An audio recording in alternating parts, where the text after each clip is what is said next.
Hi, I'm Abby and I'm 31. At 25, I started a small app development company. Before that, I worked in the IT sector. That company wasn't big, and it was a time when new companies were popping up everywhere. When my previous company started struggling, I took a leap of faith and quit. I then founded a mobile game development company. My husband Mikey is the same age as me and was a colleague at my former job. Several people quit around the same time as I did, but Mikey chose to stay. He didn't like the idea of me starting a business at all. You see, Mikey's not the adventurous type, nor is he keen on trying new things.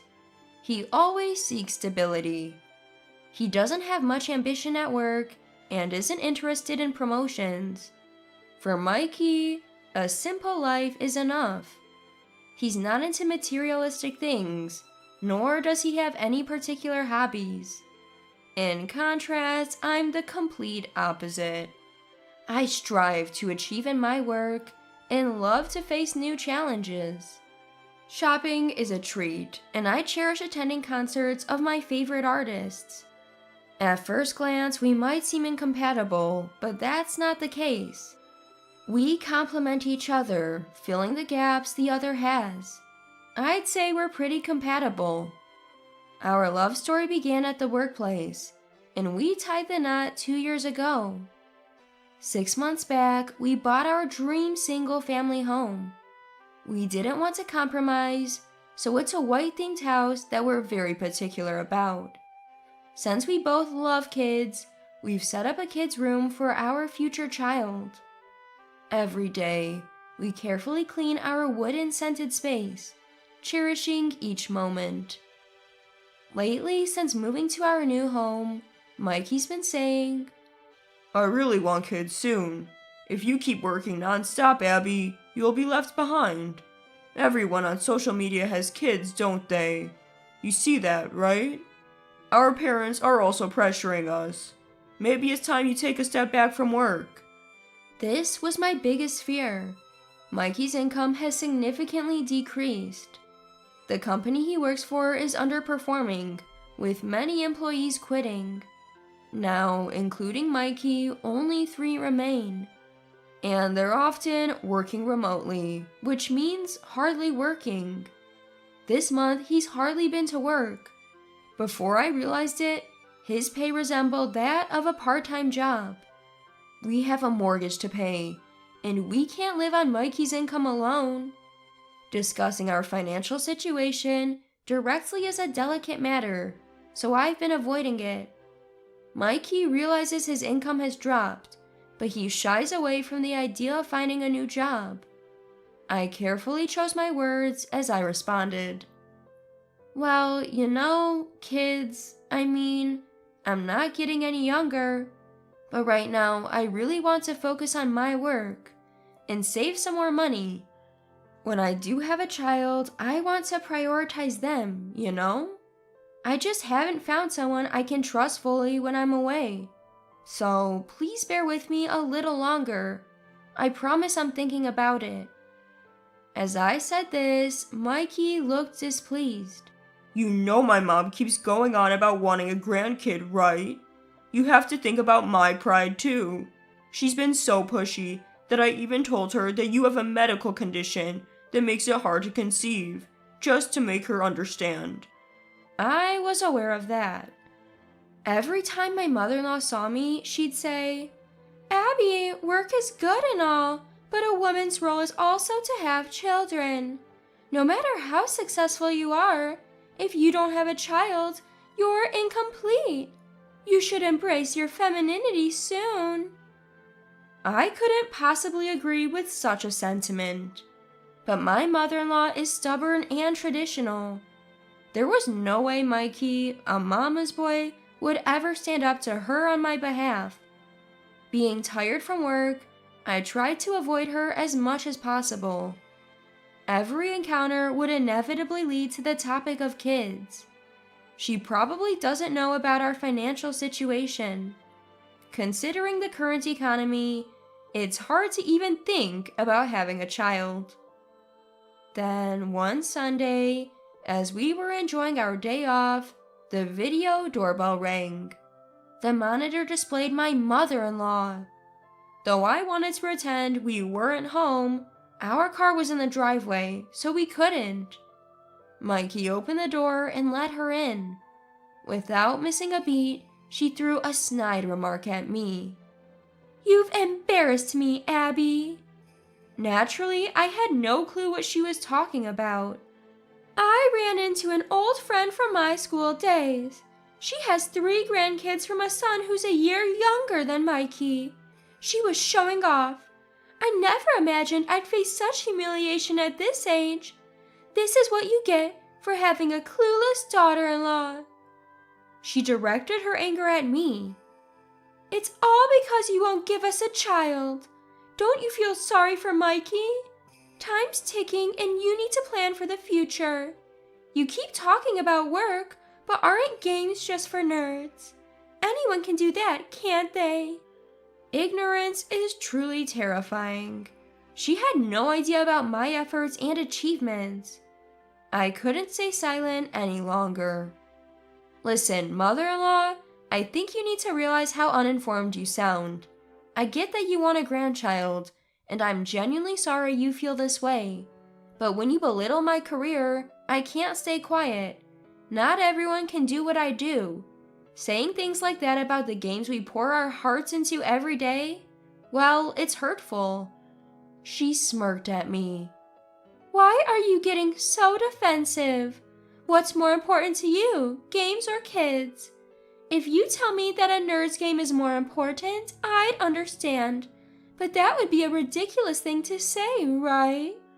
As I kept trying to avoid conflict, things seemed to take a turn for the worse. My head started to throb. "Seriously, mother-in-law, you're so clueless. Comparing those things doesn't even make sense. They're completely different. I get your point, but from now on, this is a matter between a husband and wife. We'll come to a conclusion together." I thought my words might be a bit harsh, but I couldn't stay silent any longer. Even in this situation, Mikey stayed quiet and didn't come to my defense. Suddenly, with a flushed face, mother-in-law yelled at me, her breath hot and heavy. "You think I'm the bad one, don't you? Mikey's too kind to say anything, but don't you think a wife focusing more on her job than her husband could upset him? I really feel sorry for Mikey." "Excuse me?" "That's right. Maybe I should move in here. You have a nursery even though you're not having children. It's because you're infertile, right? So that room is just going to waste?" Before I could react to that shocking statement, Mikey chimed in with a sarcastic grin. "Yeah, we don't plan on having kids. It might be more efficient if Mom lived here. We're both working, so the house is often empty. It would be better for security if someone's always home. I'm all for it." I was taken aback by his statement. I always knew Mikey was a mama's boy, but I never expected him to go off the rails like this, without even considering my feelings. Annoyed, I retorted sarcastically to Mikey. "You're working from home these days, right? I think our security is just fine. If we need security, we'd hire professionals. We don't have any valuables that require high-end security anyway. Whose life are you talking about?" Mikey, visibly agitated, shouted back at me. "That's how you always are, Abby. Looking down on everyone. Can't you see that attitude of yours drains my motivation? Your business success was just a fluke, right? If I had started a business at the time, I would have succeeded too. I could have earned more. Don't think you're the only competent one here." My patience, already thin, snapped. He made it sound as if he was spouting some undeniable truth. However, I never once said I didn't want children. We just can't have them because we can't get by on just Mikey's earnings. I guess it's time for some real talk. I've kept silent to protect Mikey's reputation in front of mother-in-law. Take a look at this.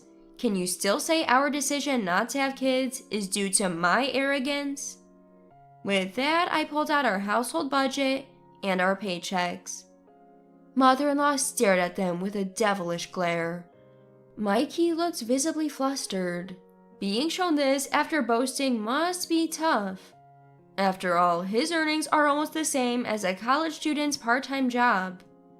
Affording a mortgage and supporting a family on this? No way. It would be impossible unless we moved abroad. I began to speak. As you can see, our financial situation depends on both of us working. I don't want our child to struggle or live in poverty. Right now, we just can't consider having a child. If we continue being married, it might never happen. Mikey responded anxiously. I never told you to show Mama our earnings. Do you enjoy making me look bad? Mother-in-law added, Oh, come on, earnings aren't everything. Mikey's gentle nature would make him a good father. Why don't you become the breadwinner? The absurdity gave me a headache. Sure, having a child would be fulfilling, but did you know there are mothers out there coping with stress by playing mobile games and doing their best? If you're going to throw judgments, so will I. A real man can support his family. Though, doing your best in whatever situation is what truly matters. We just don't see eye to eye. Mikey's anger finally exploded. He began to shout. Abby, your high and mighty attitude is what's ruining me. It's like having a boss at home. Leave. I don't want to see your face anymore. Mother-in-law jumped in. Exactly. You think you can say whatever you want? Fine. We don't need a woman like you. I'm going to get divorce papers.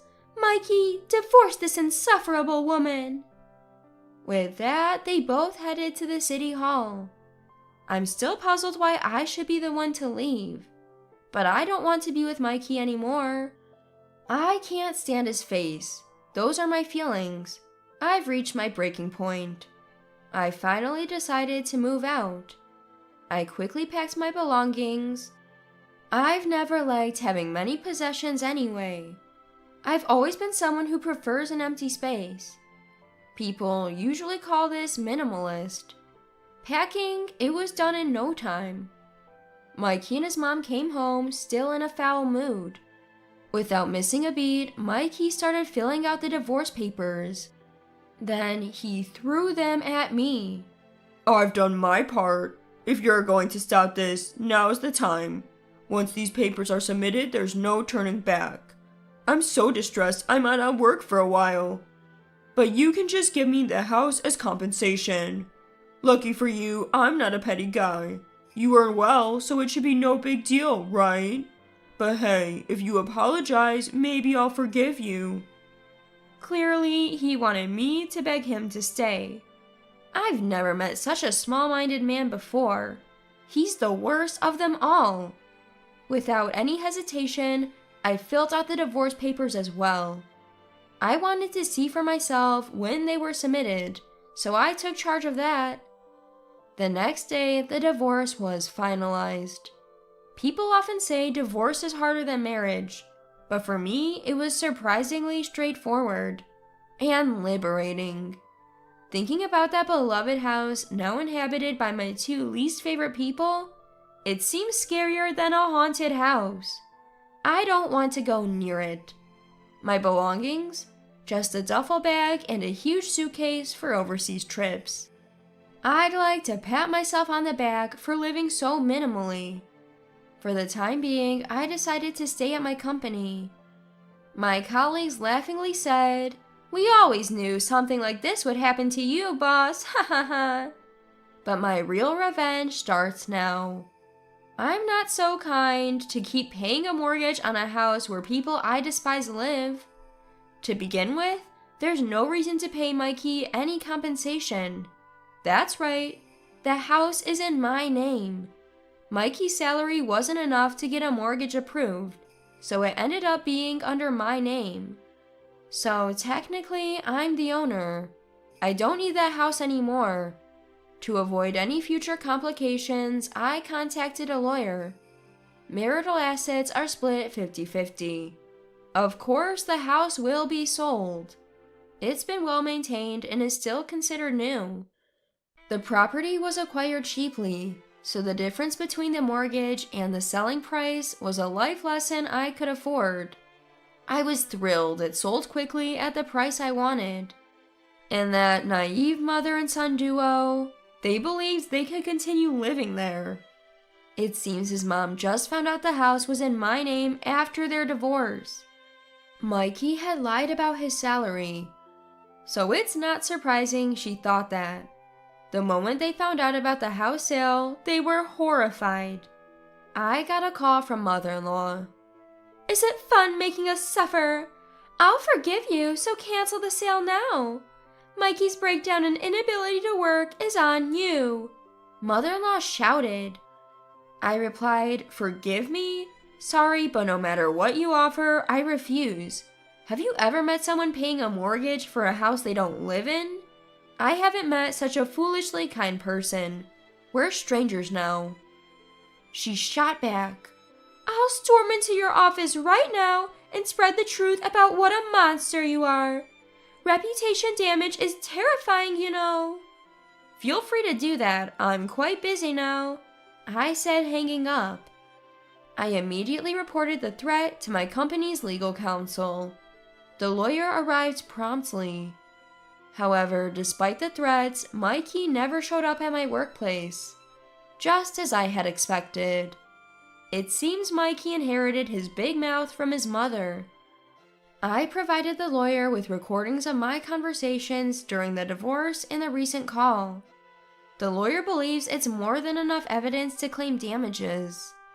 Due to my work, I've developed a habit of recording conversations. Now, let's delve into the financial situation of mother-in-law and Mikey.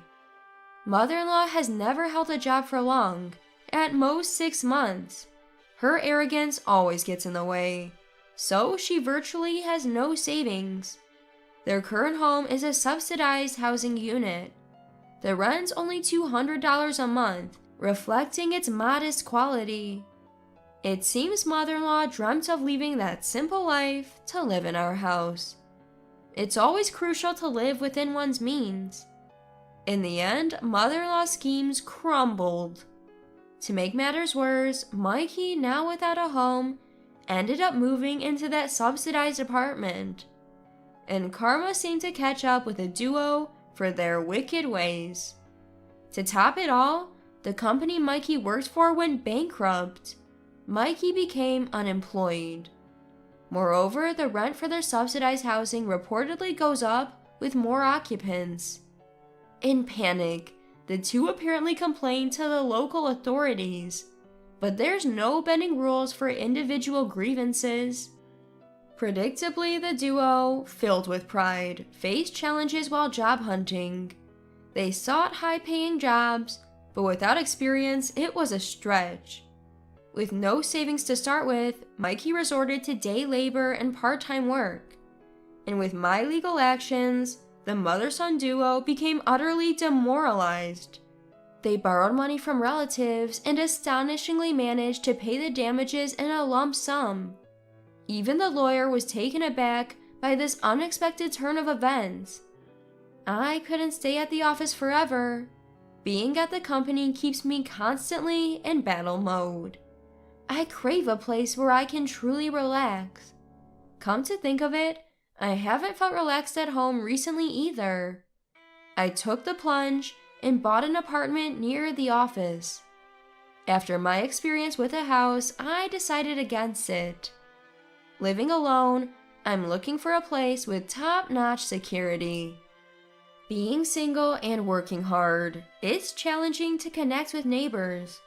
But I found an apartment that fits all my demanding criteria perfectly. You know, I'm the kind of person who always finds a silver lining. Inspired by recent events, I developed a romance simulation game for adults. It became a massive hit, turning into the company's flagship game. I really do love my job. For now, I'm more passionate about work than romance.